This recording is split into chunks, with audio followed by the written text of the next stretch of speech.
Hillary Clinton is having a very, very bad October. There are many reasons why the campaign is in a freefall collapse, unlike anything we have ever seen. The campaign has been rocked by numerous scandals revealed by Wikileaks and Project Veritas action. This could be the reason why Hillary has canceled almost all events from now until Election Day, except for private fundraisers. I've compiled a list of reasons as to why Hillary Clinton's campaign is now collapsing. 1.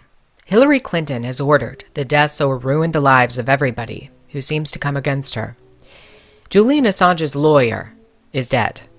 Seth Rich and Joe Montano, both of whom appeared to know about the DNC's attempts to rig the nomination for Hillary, are dead. Lawyer Sean Lucas, who was working on the DNC investigation, dead. Victor Thorne, who was working on a new book outlining a huge Clinton scandal, dead. UN official John Ash, just one day before he was set to testify against Hillary Clinton and the DNC, dead. It seems like there are a lot of people who were going to expose Hillary, but never got the chance to do so. Could that be the reason why Julian Assange was sweating throughout his entire press conference when everybody expected a grand release of the Clinton files? Comes about as a result of the efforts of a great many people and institutions, common allies, love. Number 2. Hillary Clinton's campaign seems to have made disparaging comments for just about every people group in the United States, including traditional Democratic strongholds. In one WikiLeaks, Hillary's campaign places blacks and Muslims at the bottom of the economic success ladder and likens them to, quote, professional never-do-wells, unquote. The campaign also claims that Latinos are needy. Yikes. It seemed there is some Clinton hostility towards 3 of the strongest Democratic constituencies in the United States. And it only gets worse for Hillary and her campaign as WikiLeaks continues to release small batches with savory bits of information. In one round, the campaign openly mocks Roman Catholics and evangelical Christians. While evangelicals already detest Hillary Clinton, Roman Catholics are a Democrat stronghold. So the fact that the communications director, Jen Palmieri, mocked them isn't sitting well with Catholic leaders. Number 4. Hillary Clinton's campaign was caught on tape joking about molesting women repeatedly and getting away with it. The man in the video seems to think that he wouldn't be fired for such an offense. In this viral video produced by Project Veritas Action, he also jokes about getting away with fraud and states that, quote, the bar of acceptable conduct on this campaign is pretty low. He is absolutely right about that. Hillary's campaign has now been exposed multiple times as colluding with the New York Times, CNN, and Politico on stories that are pro-Hillary.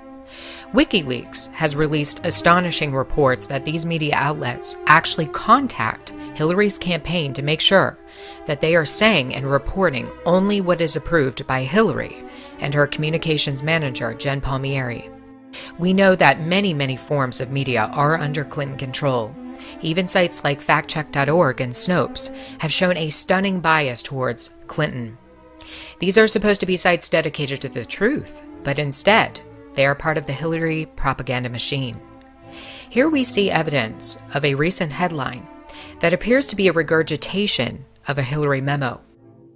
It is apparent that the Clinton campaign is directing a vast majority of the news agency outlets that we see on television and read in the newspapers and see online. Number 6. It is now known that Hillary's campaign did not leak the Trump tapes. The tape was leaked by NBC, a well-known Hillary supporter. Now, several outlets are reporting that NBC planned to use the audio to influence the debate and the election. If this doesn't show media collusion with Hillary's campaign, then I don't know what does. According to some sources, the missing link here is likely failed NBC television host Campbell Brown and her husband Dan Senor, who were responsible for release of the Trump tape.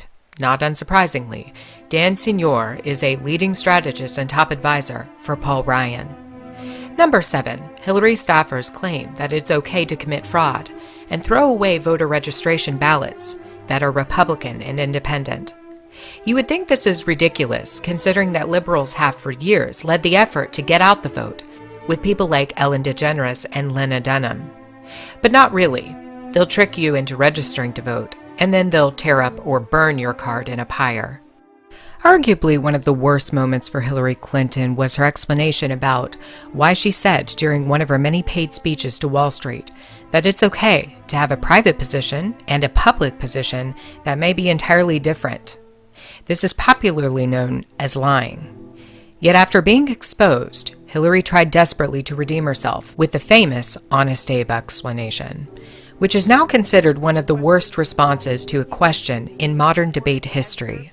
Of Secretary Clinton's paid speeches, which she has refused to release, and one line in particular in which you, Secretary Clinton, purportedly say you need both a public and private position on certain issues. So, two from Virginia asks, is it okay for politicians to be two-faced? Is it acceptable for a politician to have a private stance on issues? Secretary Clinton, well, your 2 minutes. Right. As I recall, that was something I said about Abraham Lincoln after having seen the wonderful Steven Spielberg movie called Lincoln. It was a master class watching President Lincoln. Number 9. CNN has been caught numerous times steering the election for Hillary, whether it is through Clinton surrogates like Brooke Baldwin and Ana Navarro. It's almost embarrassing to watch CNN anymore because it is so biased. And yet, when you thought it couldn't get any worse, it did. Donna Brazile, a CNN contributor and then vice chair of the DNC, clearly leaked questions to the Clinton campaign before a debate between Hillary and Bernie Sanders. Even the Young Turks blasted the Clinton campaign on this one. Number 10. Julian Assange suggested back in the summer of 2016 that Hillary Clinton had provided military-grade weaponry to ISIS. Even pro-Hillary website Snopes.com was unable to debunk this one with another of their dubious sources. Snopes was forced to admit that Julian Assange did indeed say in July that leaked emails would paint a, quote, rich picture of Hillary Clinton's hawkish tendencies in Libya. Assange also made a curious connection that ISIS was the beneficiary of weapons from Libya. If a leak comes out, it could tie together Benghazi, the deaths of the Americans there, and Hillary's providing arms to ISIS. Number 11. In a Project Veritas leak, Democratic do-nothing Senator Russ Feingold said that Hillary Clinton will issue an executive order on gun control. But not just any action. The organizer of the event featuring Russ Feingold went on to explain exactly what this action would entail. Quote, Hillary wants to shut it down. If we can get guns away from everyone in this country, she'll close loopholes and get rid of assault weapons.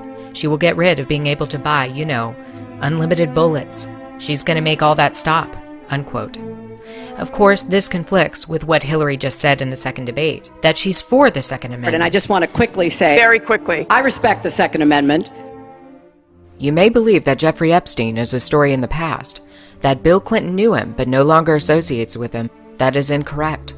There are allegations coming out now that Bill and Hillary never severed ties with their best friend. It is well known that Bill used Epstein's private jet between 2001 and 2003 to fly around, raising money. It is also known that Bill Clinton made dozens of visits to Epstein's Caribbean island from 2002 through 2005. Bill Clinton praised Epstein for his, quote, insights and generosity, unquote, after using his private jet several times. The two were very close friends and still are.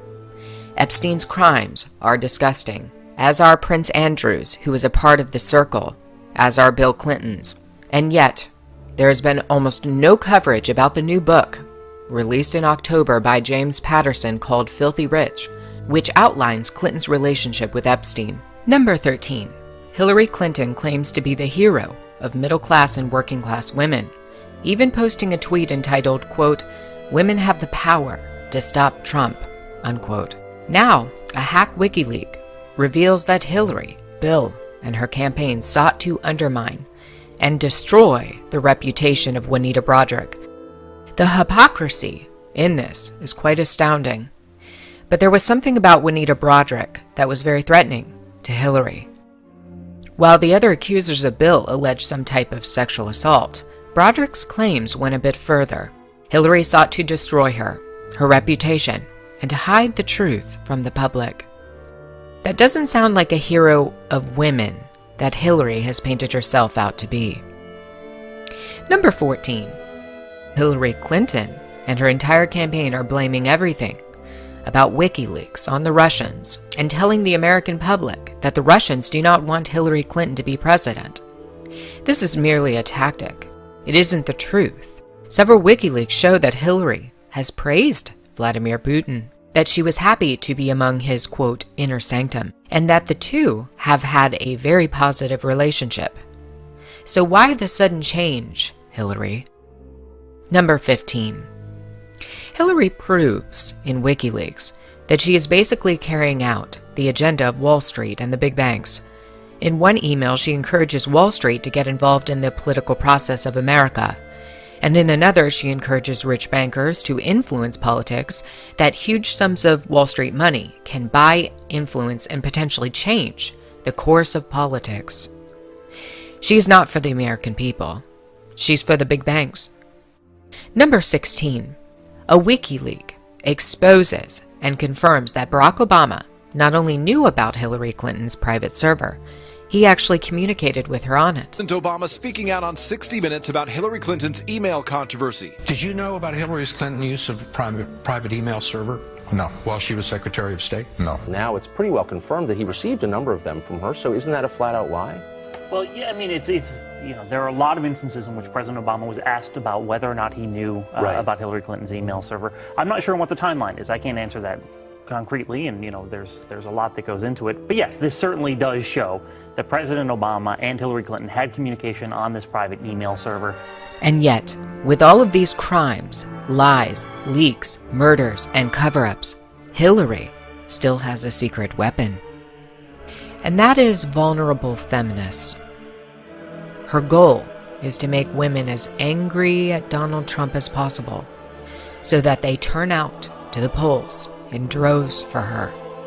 She wants to create as many feminists as possible, using Donald Trump as bait, so that all the vulnerable, insecure feminists will vote for her, one of the most corrupt politicians in the world.